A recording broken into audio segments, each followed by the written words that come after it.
Welcome to this week's episode of Behind the Swipe, where we peel back the layers of online dating and relationships, especially for those of us a bit more seasoned in life's adventures. In today's episode, Talk It Out, Don't Tough It Out. We dive into the pivotal moments early in the relationship when the honeymoon phase wanes, and we encounter what I like to call the glitch. You know, that first argument, misunderstanding, or miscommunication that can often feel like a tiny crack in the windshield threatening to spiderweb across the smooth surface of our budding relationship. I had the pleasure of sitting down with therapist Armann Fenger, a man who brings not only professional insight, but also personal empathy to the table. Together, we tackled the often unspoken fears that can turn these glitches into deal breakers, and how early-stage couples can navigate these choppy waters with grace and compassion. Armann shared invaluable perspectives on the different ways fear manifests itself in men and women, influenced by societal expectations and personal upbringing. He challenged the wisdom of that age-old adage that men are often supposed to tough it out, advocating instead for open communication, for using more words, not fewer, to bridge the gaps misunderstandings can create.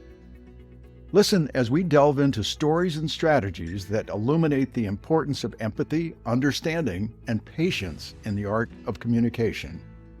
We explore not only how to weather the initial storms of a relationship, but how to emerge stronger, more connected, and ready to face what comes next, hand in hand. I am here with Armann Fenger. Armann is a therapist here in the Atlanta area. Armann, I'm thrilled to have you here.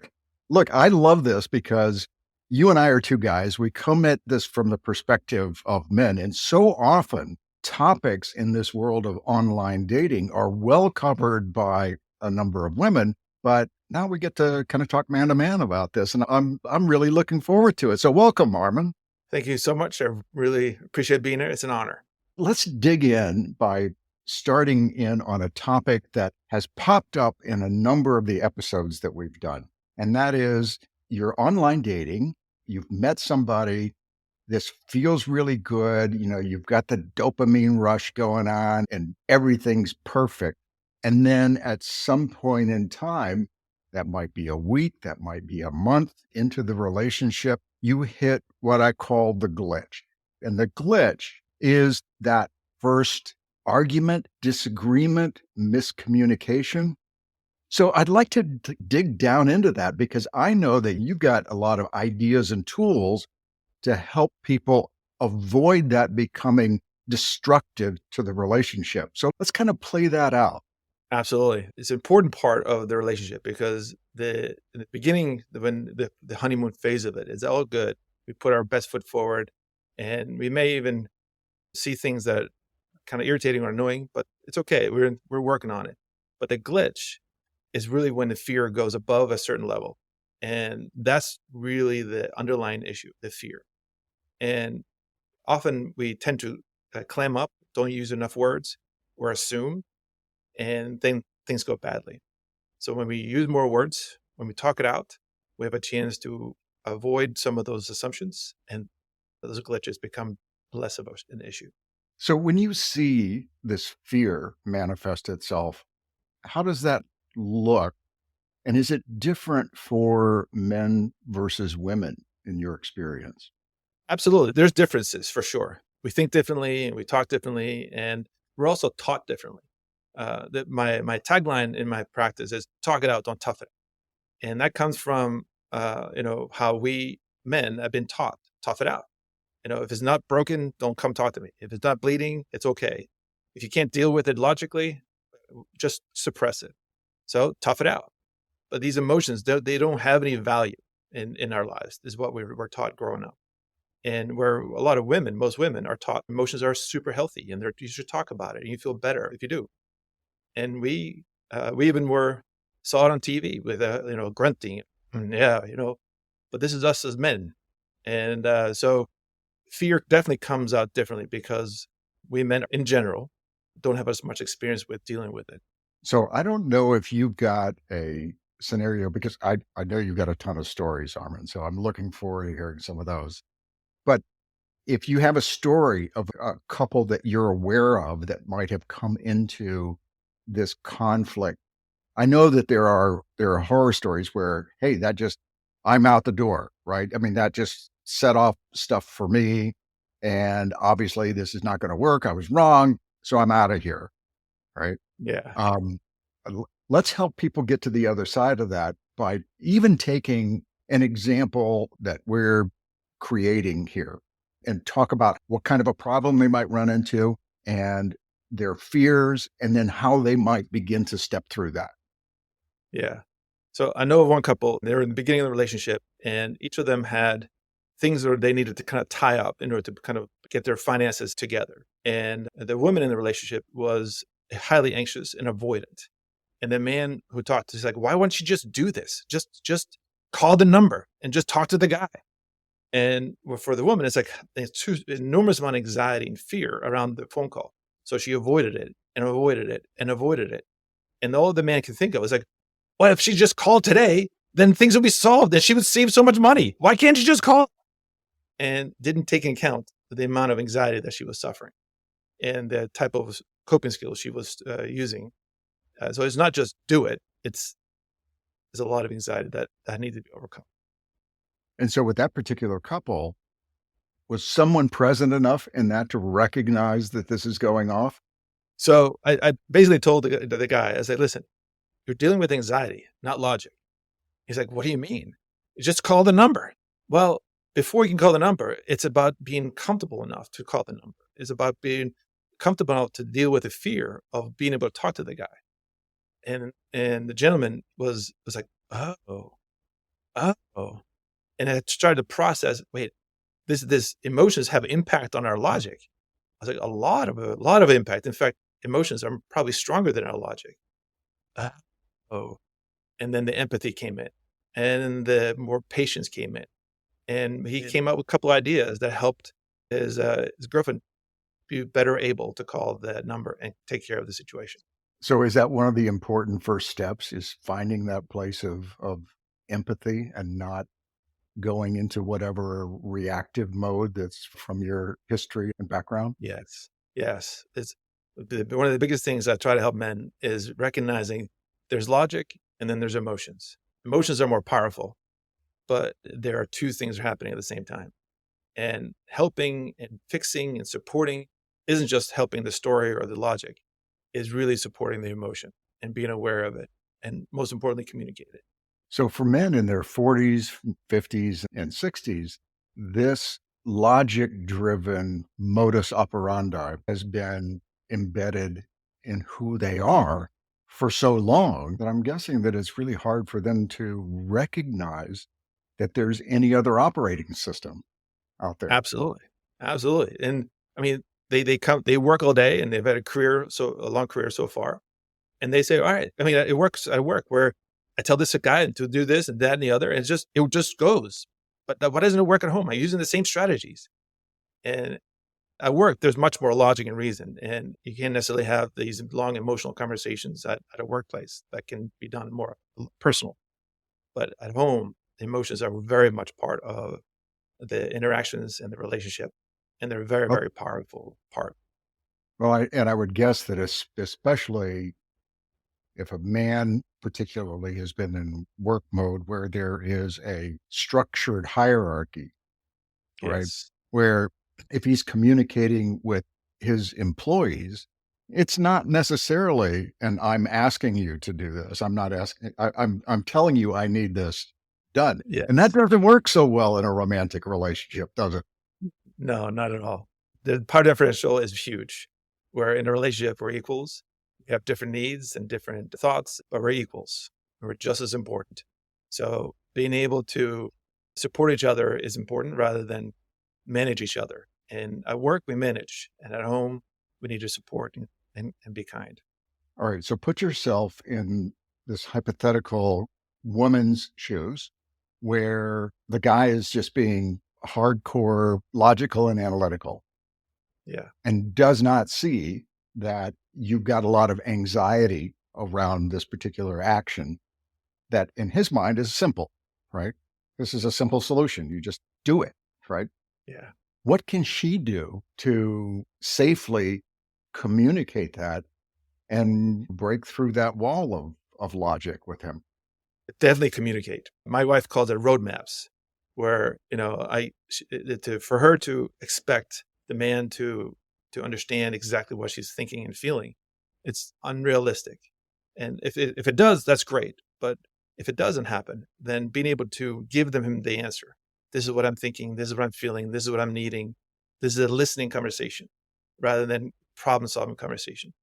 This really helps me when you listen, rather than just tell me what to do. It frustrates me when this happens or that happens, and they can be details. There was this one couple that they were really they're so close to communicating well, but there was just small things that happened. And one of the things that became a trigger was the guy was trying to be supportive and said, "Honey, you deserve a break. You've worked a long time, and honey, you deserve this, or deserve that." And apparently, that was a trigger word for her from when she was a kid, and she was really irritated at the word "deserve." It's like, I earned it. I don't deserve it. I earned it. So all that frustration from work and the outside of the house turned and went straight at the man because he used that word "deserve." And when we figured that out, we found other words, and then that became an area where they can work better together. But it took enormous amount of communication from her and some reflecting to be able to say, honey, it's this word "deserve." I appreciate what you're doing, but the word "deserve" is not. It's really making me angry. Can we find another word? And then when they did, good things happen. People that end up coming into your practice, I'm guessing, have gone pretty far down that road. So Yes. it's more rough and tumble than just I didn't understand you had anxiety around it. It can be much more complicated. But if we're looking back and we're focusing on what can people in early stage relationships begin to do that allows them to show their partner a better way. Yeah. There's called the love languages, 5 love languages. And it's physical touch, words of affirmation, gestures, gifts, and quality time. These are there's this phenomenon of, if you do one of these things, you fill up your love tank. So being able to understand, okay, what drives me, what makes me feel loved, what irritates me, and what just I can't stand, are great things to talk about, because then you don't have to redo old mistakes, old things that didn't work, and be able to share, how do I feel loved? And then the vice versa, how do you feel loved? And I had a couple that were struggling with this part, where I tried to introduce this concept, and the husband wanted physical touch and the wife wanted acts of service. But she went home, cleaned the house, cooked dinner, took care of everything. And she was exhausted because she worked so hard. And he came home from work and all he wanted to hug, but she was so exhausted, there was no hugs. And they were like, "This isn't working. What are you talking about?" So I was like, okay, he wants a hug. So don't clean the house, just give him a hug. And then to him, I was like, all right, when you come home, help him with the dishes, do acts of service. They're like, "Oh." And then the next time we saw each other, they had big smiles. "This is awesome. This is great." And then he just smiled and said, "She hugs me all the time. This is wonderful." So Armann, let me step back for a moment here, because your career in doing what you do and working with relationships and couples was something that you had come to. I don't want to say later in life because you're still a young man, but this is not something you've been doing for 30 years. What was it that made you so interested in this kind of service that drove you into becoming a therapist? Yeah, I've always been a sensitive person. And fortunately, I had people around me that supported me and were kind and loving and encouraged me to kind of follow my journey. But being sensitive back when I was younger wasn't always the acceptable or a cool thing to be or do. So it was tricky, not understanding what those emotions were. And I didn't have a therapist. So it was a little bit of a bumpy ride. But I found a outlet in helping kids. And when I graduated college, I started a nonprofit company that helped kids, and a lot of them were special needs, like autistic. And I got to understand the basic the basic communications, because we had to really break down into simple steps how to communicate and how to interact and how to connect with people who have a hard time doing that. And through that, I had to deal with a ton of parents, and each of them come with their own issues, and sometimes the couples didn't see eye to eye. And that was interesting to me because then I had to think about communication a whole different way, not just for kids, but for adults.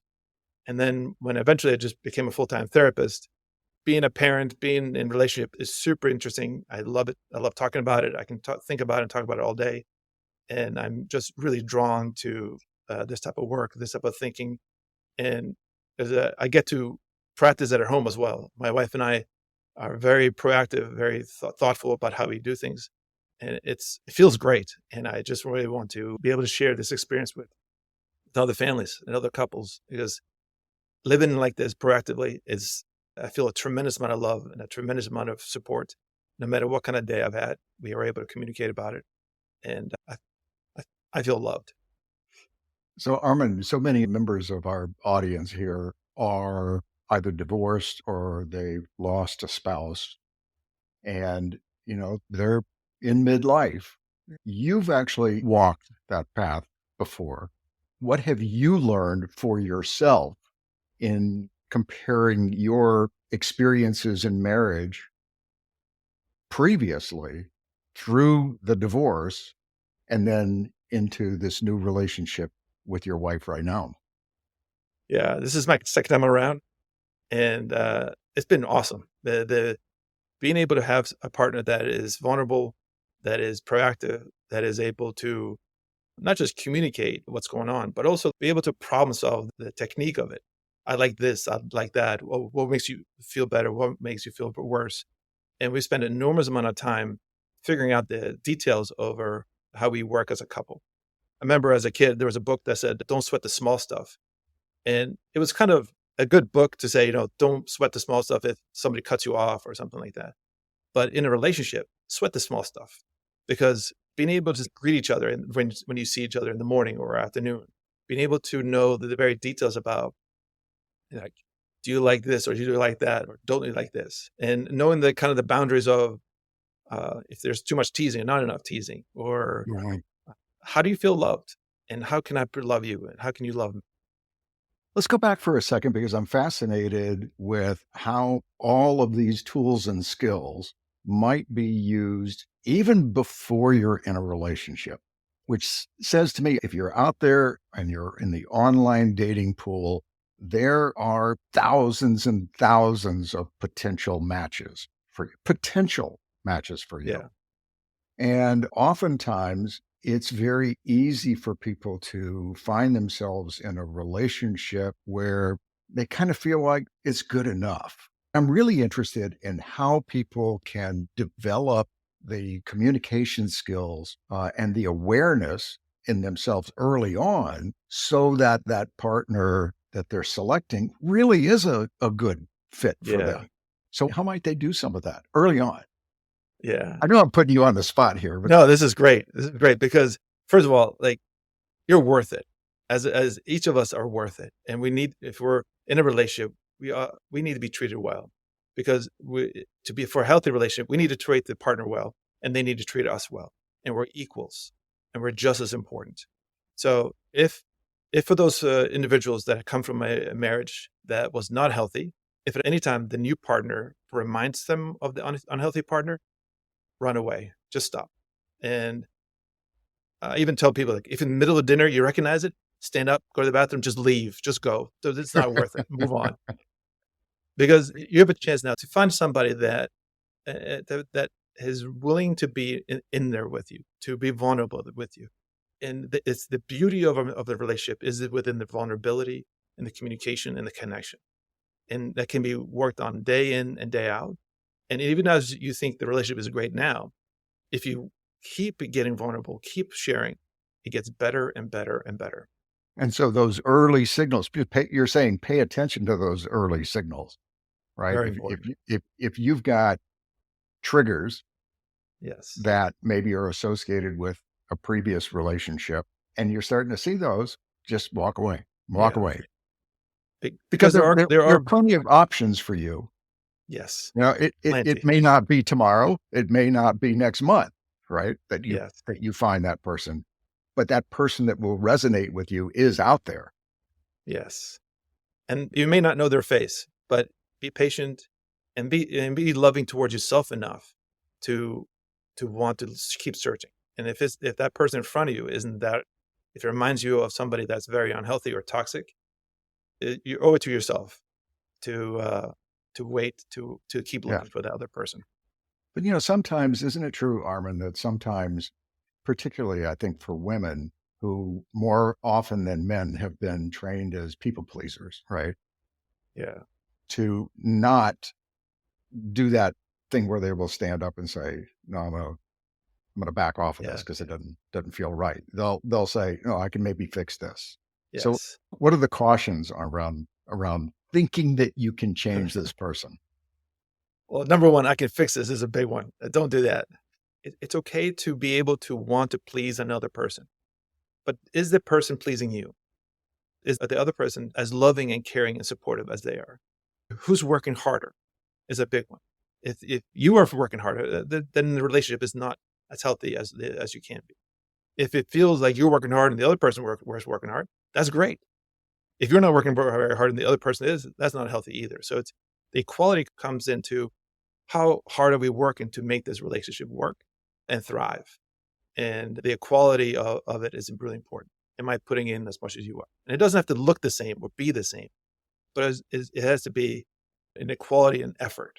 So you're saying that there has to be a symmetry there, a Yes. balance between what each of those people are putting into the relationship. Yes. And it can look different. It doesn't have to be equality of time, equality of money, equality of any specific topic, but does it feel like putting the same amount of effort in to be connected and supportive and communicative? Then that's very What's the phrase? Equally yoked, right? So yeah. you're going to just go in circles if you're not equally yoked. Yes, absolutely. Absolutely. All right. So in the second half of the show, I want to talk about specific triggers for conflict and how to get to talking through those. But I'm fascinated with this idea that men are locked into a couple of paradigms that they've been taught ever since they were knee high, right? One is don't show vulnerability, tough it out, as you said, right? They're taught that. Logic is king, right? Mm-hmm. So for men, regardless of the best intentions for a woman that they might be with, that might seem impenetrable to them. So what kind of things can a woman do to test to see if in fact that shell is so hard you're never going to break it, or there is some vulnerability there that they can get on the same side with? Absolutely. Absolutely. It's there. We men have just as many feelings as women. We just need some techniques to get to them. Absolutely. So let's take a quick break in the second half of the show. Let's pick some of those specifics and talk about the tools and techniques that people can use in their dating life to make better decisions, essentially, right? And live a more fulfilled relationship life, right? Yes, absolutely. Armann, we'll be back in just a minute. If you're enjoying this episode of Behind the Swipe, share the love. Forward this episode to your friends and colleagues that you think might enjoy it. If you haven't already done so, be sure to follow us on Instagram at Behind the Swipe Podcast and on Facebook at Behind the Swipe. If you already do, you'll probably notice some reels and stories over the next few days with clips from the best moments of this episode. You can help share those more broadly as well by liking and sharing the clips in your feed as well.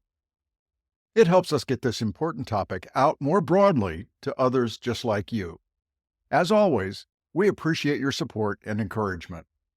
Now, let's get back to our fascinating conversation. So I am back with Armann Fenger. Armann is a therapist here in the Atlanta area, primarily working with relationships.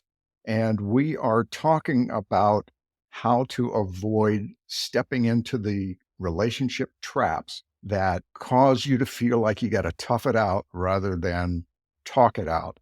And before we jump back into the topic here, Armann, tell people how they could find you. Absolutely. Thank you.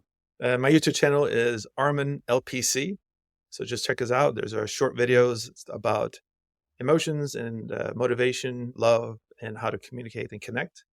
And you can also check me out at the website, armannfenger.com. And that's Fenger. Correct. Awesome. All right. So you and I have both seen this with friends of ours, with patients that you've seen, where oftentimes it will be one particular trigger or one tripwire that causes a relationship, particularly an early stage relationship, to begin to get off track. And if you're not correcting that and facing it early on, it's just going to sit there and fester under the surface. And it's going to come back in ways that could be catastrophic for the relationship. So Absolutely. let's talk about some of those tripwires for people that you've seen. Well, the biggest one is just assuming. And that happens a lot when we don't have enough information, when we don't communicate enough. We try to fill in the gaps with assumptions. And assumptions are the worst because we assume bad things in order to protect ourselves. Give me an example of that, Armann. So this guy that I was talking to, he and his wife could track each other on the phone. And one day he said he was going to leave at a certain time, but a call came in. And so he took the call, and it took about 45 minutes to an hour longer than he expected. And then suddenly he got off the phone, and suddenly his wife called, and she was in tears. And reminded, she could track him on the phone. And she's like, "Where are you?" He's like, at the office. She's like, "Oh, I thought you were in a car crash." And that was the assumption, just going out of whack, because her anxiety was, of course, she didn't want her husband to be in harm, but without tracking him, she just went to the assumption and went really badly. But other ones are like, I assume, like maybe there's a comment that didn't sit well. The comment could mean, I assume you think I'm dumb, I'm ugly, you don't like me, you're gonna dump me. I'm assuming you're dating other guys, other women. It's very quick. These can be comments, facial gestures, tones can be easily assumed into something that is not, when anxiety and fear is involved. So if we're not careful, when we underuse words, assumptions can go in. And so most of us are wired that way, just as a self-preservation mechanism, right? I Yeah. remember hearing this story. I think this was in one of the episodes we did last season, where a woman would automatically go into a place where if there was a conflict, she was starting to pack a bag, right? Thinking this one is it, because she had some history in that. Yeah. So she was assuming that this will not end well. Yeah. So in the relationship, if they had talked about it, they could come to agreement where the guy just said, "I'm not mad at you. I know my tone is changing, but I'm not mad at you. I'm just frustrated that this and this and this happened." Or there was this one family, they came in, there was a husband and wife and 3 kids, and they're all boys. And she was, at several occasions, she had come home frustrated with whatever was happening during the day. And the latest example was that she had road rage. And she came in the door, and all the guys, the husband and the kids, immediately knew, uh-oh, my wife or my mom is angry. So they all got anxious. And so I said, "All right, why don't you say to the boys, I'm not mad at you. I'm just frustrated being cut off."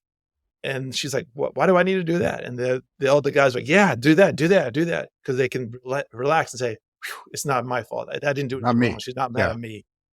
And so being able to clarify the intent, clarify what's going on in the moment, that can help the other person not assume, and therefore make things go smooth. So making an assumption, that's a big one. Yeah. And we all do, right? Because we're in our own heads most of the time. Yeah. And we're not really even all that good at really listening. Yes. Oftentimes we're thinking, what are we going to say? How does that make you feel? And we don't really hear what the other person really meant. Yeah. So it kind of hijacks your thought process, even when you're clearly not being told that you did something wrong. In your mind, you're saying, well, what if? And going down those rabbit trails, right? Yes, absolutely. And this is for us men who are overly logical. We can forget about what the emotion is part of the conversation. So when the conversation doesn't go well, we're like, wait, what's happened? I just said this, that, and the other. And then the tone may have been way off, or the intent or the timing of this comment was way off, or you said it in a situation which was embarrassing or caused another emotion. So it's important to be able to use way too many words, be able to talk it out a lot more than we think. And so what other kind of tripwires do you see after making assumptions? So if somebody makes an assumption that this may seem kind of weird in a day-to-day life, more like in a therapy exercise, but being able to say, I'm assuming you mean this.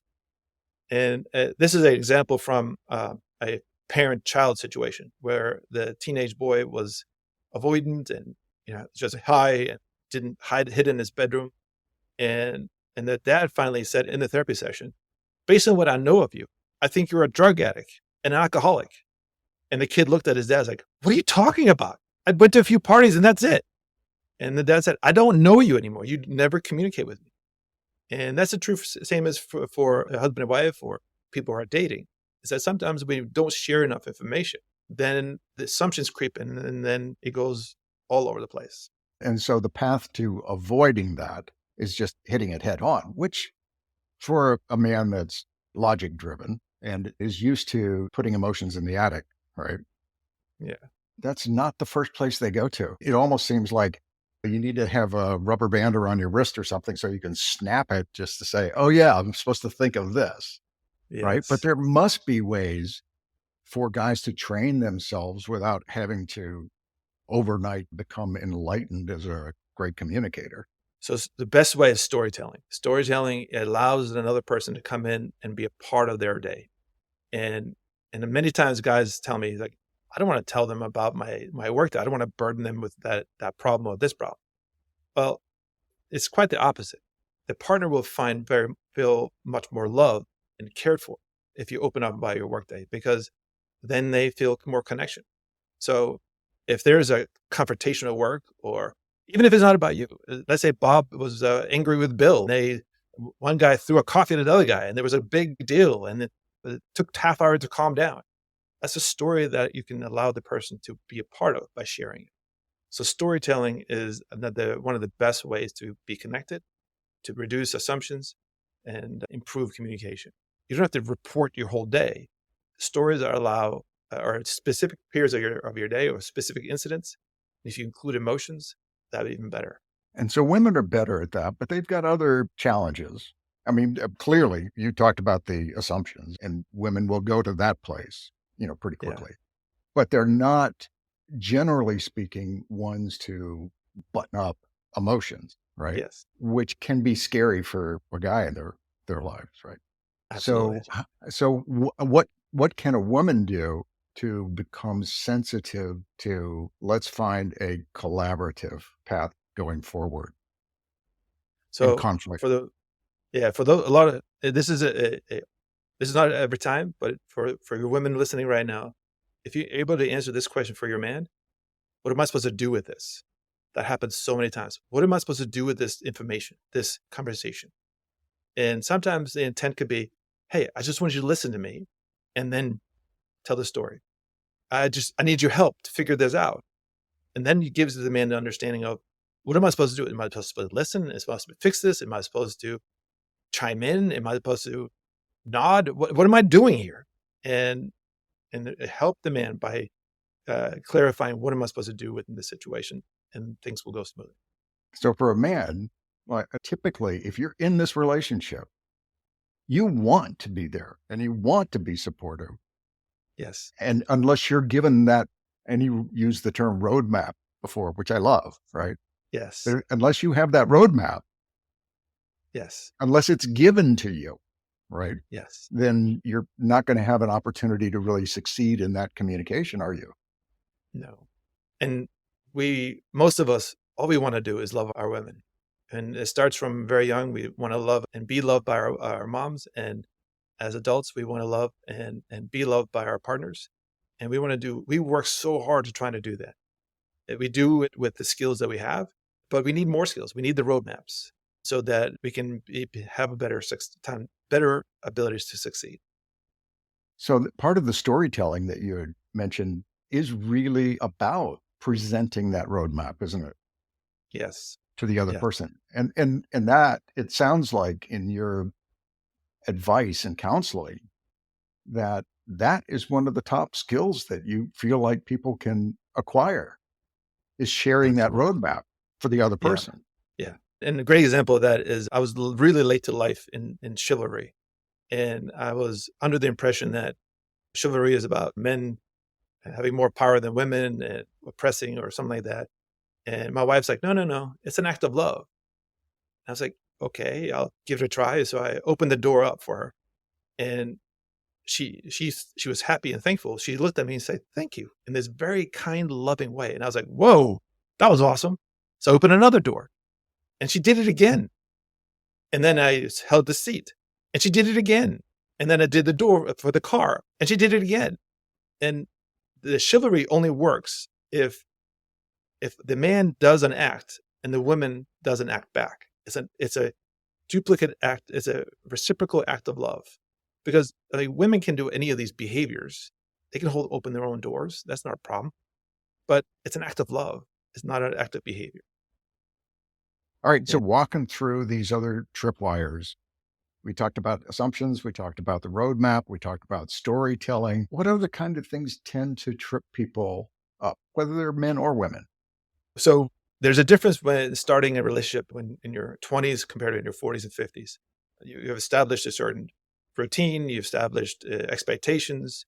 So being able to communicate more about everyday life stuff is important. And the history of relationships is also important. Uh, there's one guy that I talked to. His wife passed away, and she was the assertive one in the relationship. And he just was along for the ride. He loved it. He said, "He's like, this is great. I came home from work, and she told me, get dressed. We're doing this." And I was like, "Great, we're doing that." But he didn't had to put much effort into the activities, or she just took care of everything. And but when she passed away, he found himself in a new relationship. And in this case, the woman was more passive, and he was more assertive. And he was really thrown off by that because, wait, does she like it what I chose?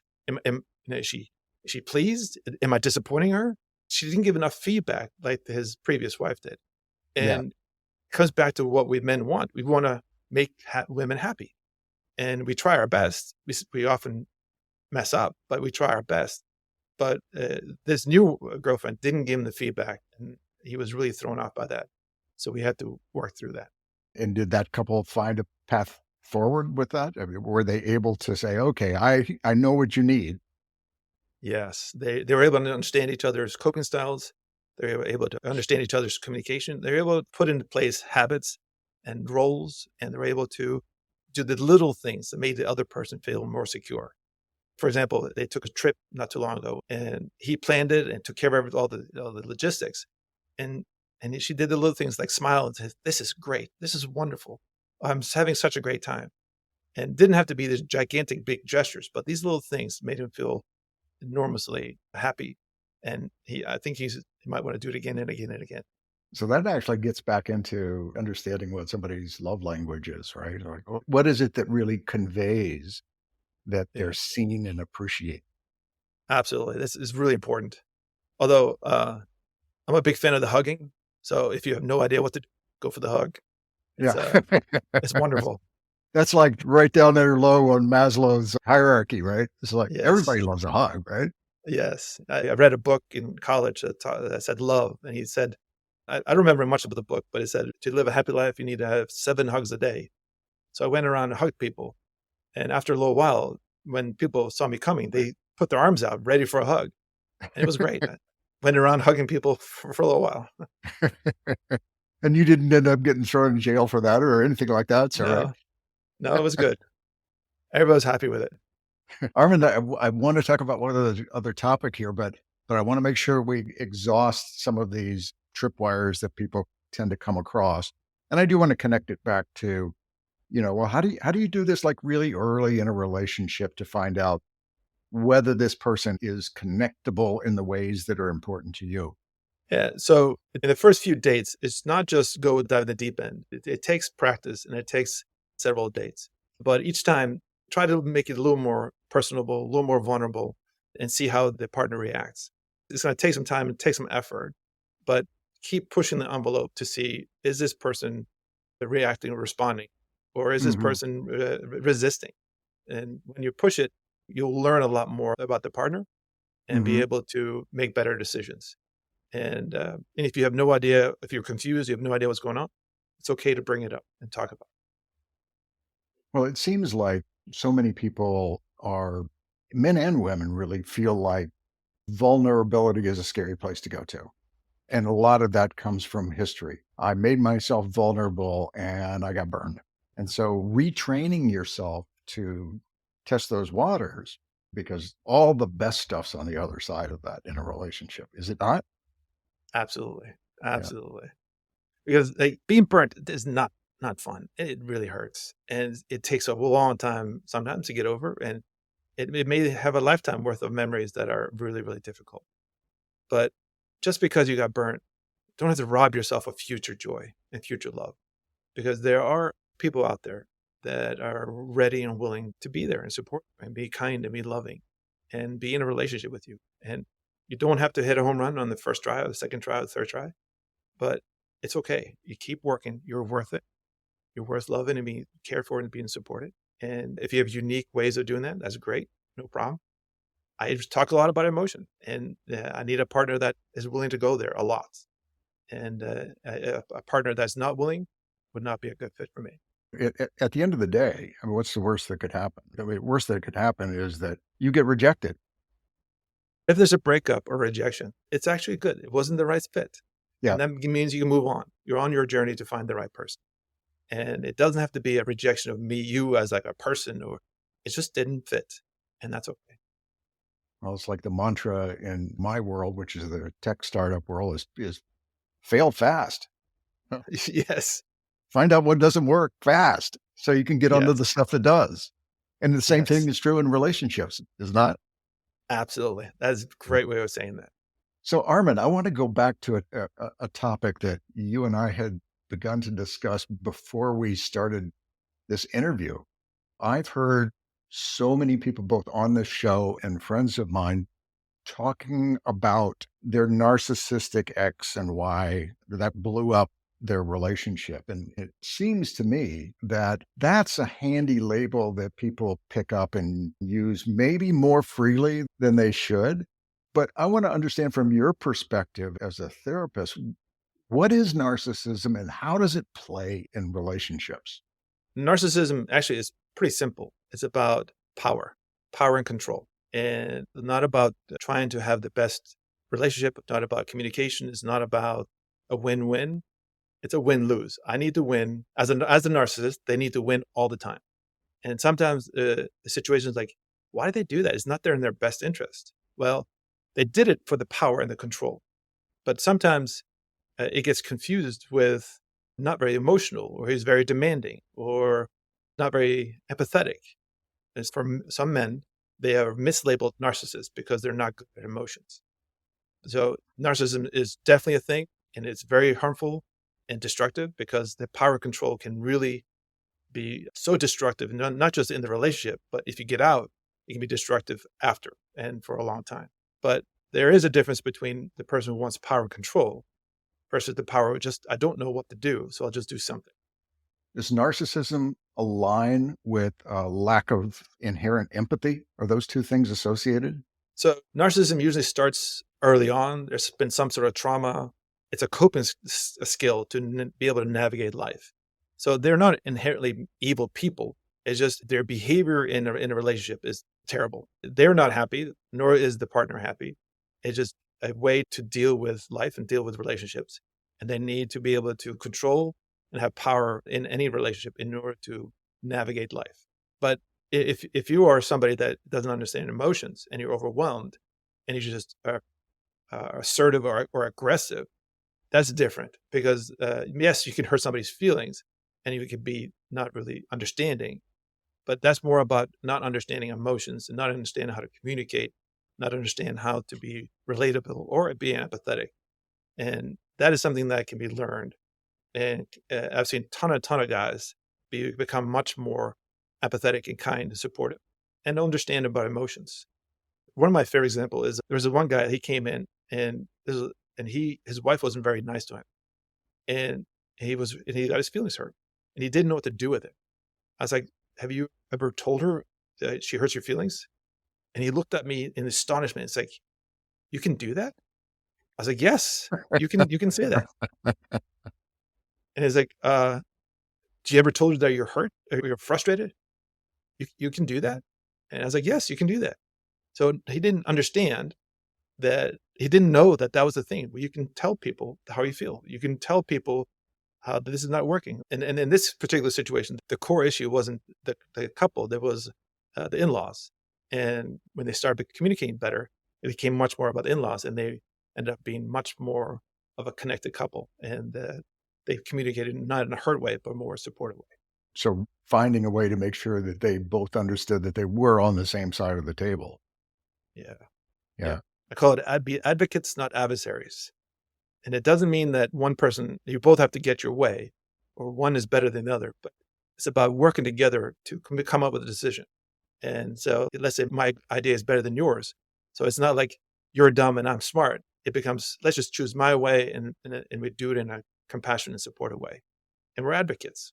So become advocates for each other rather than, that's kind of on a knife edge sometimes, that advocate adversary, Yes. right? Oh my gosh, yes. When fear, anxiety, frustration is involved, it's really hard to detect. But I've seen countless couples take the idea of just the mantra of, I'm going to be an advocate, and just, I have no idea what I'm doing right now, but I'll try to be an advocate for you. And they just keep talking and keep working at it. And one way or another, they get to a point where they feel supported and feel understood.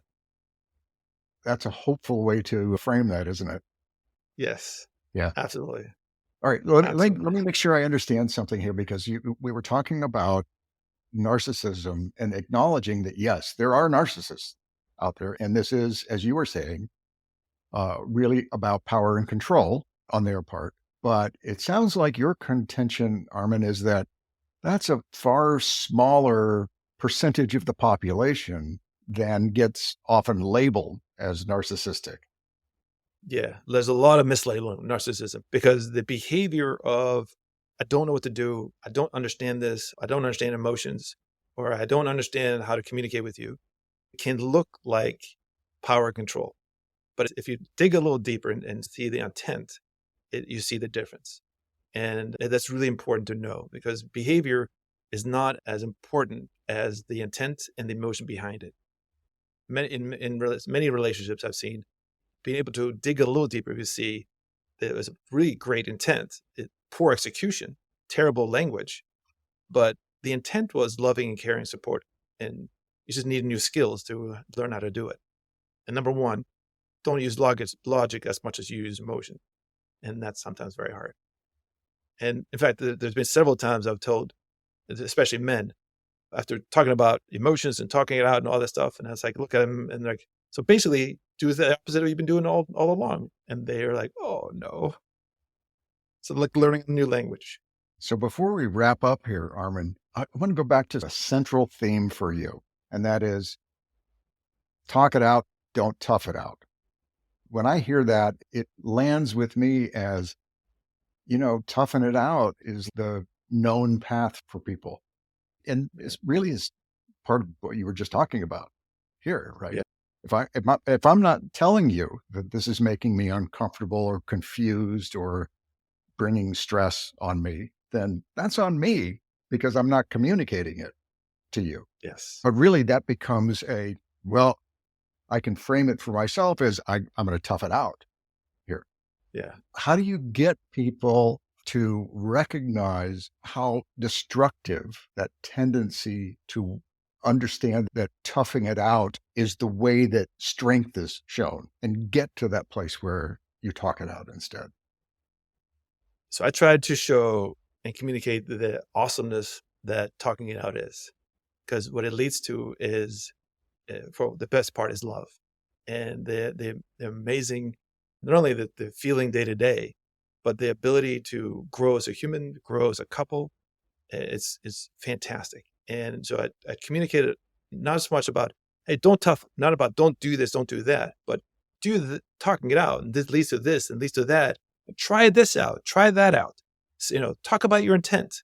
share that you're frustrated and see how it goes. And step by step, people are like, hey, yeah, this kind of feels better. Oh, yeah, it kind of worked. Or, hey, there's one strategy. I've never done that before. Yeah. And even in our session, I ask people to tell story after story after story. And I ask them, how do you feel now? And they lean back and they recollect and like, I do feel better. I feel a little lighter. And then there's a buy-in, there's an emotional connection with that. There's emotional change to the situation. And so I try to keep my advice kind of simple because doing it is so hard. So talking it out, don't tough it out. Talk it out, don't tough it out. It's a simple idea. Doing it in the heat of the moment in real life is hard. So having that simple message in your head gives you a better chance to do it. It gives a better chance for success and better chance to have that relationship grow and develop in the face of fear and anxiety, history, and sometimes in the fear of what other people may say or think. And even with the best of intentions, you're going to fail at it sometimes. Oh yes, lots of crash and burning. Yeah. That's okay. Lots of crash and burning. I didn't Get up, dust off, and go right back in, huh? Yeah. So one exercise my wife and I have agreed on, thankfully, is that a do-over. Sometimes we're in the situation, it doesn't go well. I'm crashing and burning like crazy. I'm like, I need a do-over. And she's like, okay. And sometimes I leave the room, come back, and we'll restart the conversation. And it goes much better. And that's what works for us, which is great. She gives me enough grace and love to be able to get that do-over because she knows the intent is there. And so it's like a director saying, cut, we're going to take that scene over again, huh? Absolutely. I need it. And she needs it too. There's many times where she is not at her emotional best and her comments may come across and do come across not the nicest. And we have enough built up grace and an understanding. And we built up enough techniques that we allow for that kind of do-over and love. Well, it sounds like she was pretty evolved before you guys actually got married. So that was beneficial for you, right? Huge, big. Armann, any thoughts you want to leave our audience with before we leave this subject today? I think one of the important parts is no matter what situation you're in and what age you're at, it's never too late to be in a relationship or find a relationship that is full of love. And you're worth the adventure, you're worth the effort, you're worth the attention, and being able to share a life with somebody is fantastic. And if anybody has thoughts of us about anything different, I encourage them to spend the time and the effort, get the support, because life with love, life with caring, life with people who are supportive is pretty fantastic. So other than seeking preemptive therapy on this, what are some of your favorite resources that you point people to in learning how to communicate better with somebody that they really care about? Yeah. So talk it out. Doesn't mean you share everything with anybody. It's a friend of mine uses the green, yellow, and red zone. And no matter what role there are in your life, you don't automatically get into the green zone, the vulnerability zone, the safe zone. You really have to earn it. And having those people in your life, practicing sharing and communicating is fantastic. And practicing sharing stories and listening to the stories and being empathetic back is wonderful. So it doesn't have to be just with a partner. It could be with friends. It could be with parents. It could be with siblings. It could be with kids. Whoever the situation is, there are people there. If they're fit into your green zone, the safe zone, the people that are trustworthy enough to hear your vulnerable conversations, I encourage you to talk to them, whether they're in person or over the phone or video chats. It all counts. Well, Armann, this has been fantastic. I really appreciate your being here today. Before we let everybody go, remind them again where to find you online with your YouTube channel and your website. Thank you so much. The YouTube channel is Armann LPC, and on the website is armannfenger.com. Awesome. Well, thank you so much for sharing some of your wisdom here today. I appreciate it. It's been an honor. I really appreciate the invitation. As we wrap up today's episode, a big thanks to Armann Fenger for joining us and sharing his insights on communication and early relationship challenges. It's always enlightening to explore different perspectives, and Armann provided us with plenty to think about, especially regarding how we navigate those inevitable glitches in our relationships.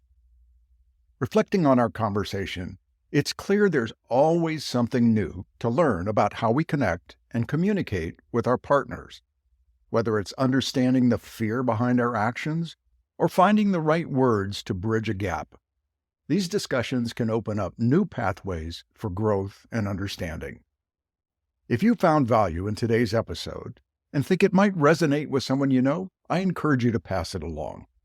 Sometimes a fresh perspective is just what we need to see our way through a complex situation. I'm Hoyt Prisock, and it's been a pleasure to share this time with you on Behind the Swipe. We'll be back next week with more insights and conversations. Until then, swipe fearlessly.